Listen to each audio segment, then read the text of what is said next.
Assalamualaikum dan salam sejahtera. Selamat datang ke Segmen Masakan kami. Nama saya Iman. Dan nama saya Amina. Jadi pada hari ini kami akan membuat rainbow wrap. Rainbow wrap ialah makanan yang berkhasiat, mudah dibawa ke sekolah. Jadi jom kita lihat bahan-bahannya. Bahan-bahan utama adalah ayam yang dihiris, bawang putih, kobis ungu, seledri romaine, carrot, tomato cherry, dan garlic, paprika, serbuk daging hitam, parsley, yogurt, mayonis, madu, sos tiram, minyak zaitun, garam dan tepung gandum. Bertilah. Jadi jom kita masak.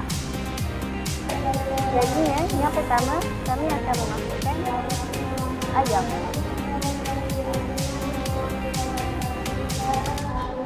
Lepas memasukkan ayam, kami memasukkan serbuk paprika. Seterusnya, saya akan memasukkan garlic dan parsley. Sos tiram.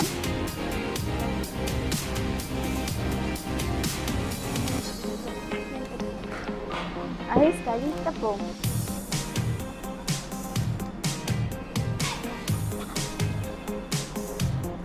Dan kita gaul.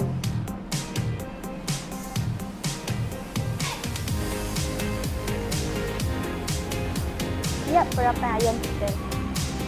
Jadi yang kedua kita akan buat sos. Yang pertama kita ambil yogurt.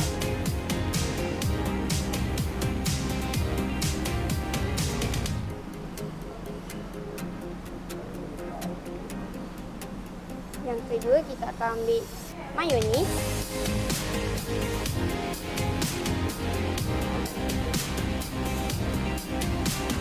Kita ambil dalam 2 sendok.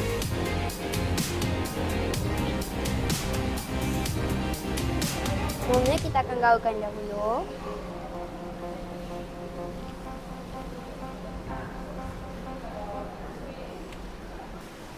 Yang kedua kita akan campurkan sedikit madu.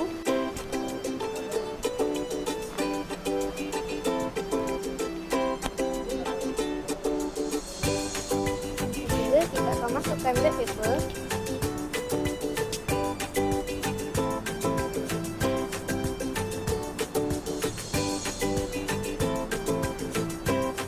Terakhir kita akan masukkan parsley.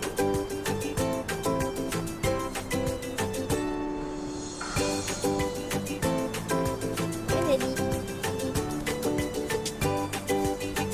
setelah beberapa minit ayam ini telah dibelak, kami akan menggorengkan ia menggunakan minyak zaitun.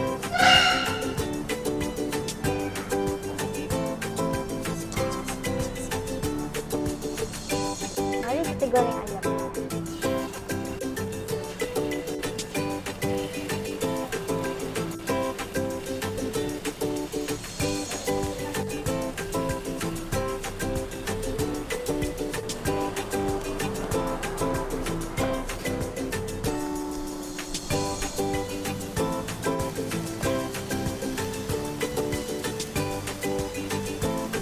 Akhir sekali, saya akan menunjukkan langkah-langkah membungkus wrap. Yang pertama, ambil roti ini.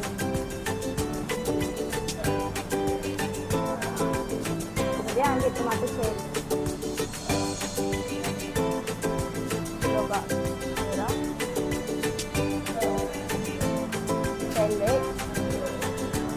Kobis ungu. Dan akhir sekali kita akan meletakkan ayam.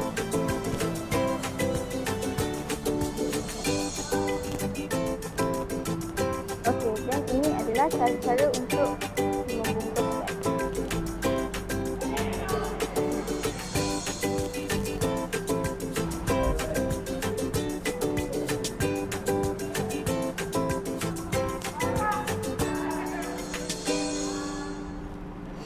Akhir sekali saya akan potong saja.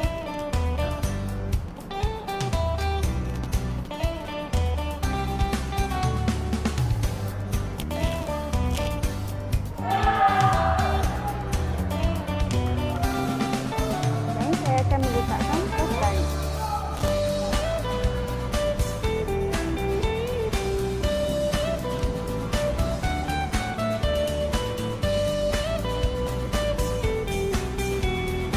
Siap.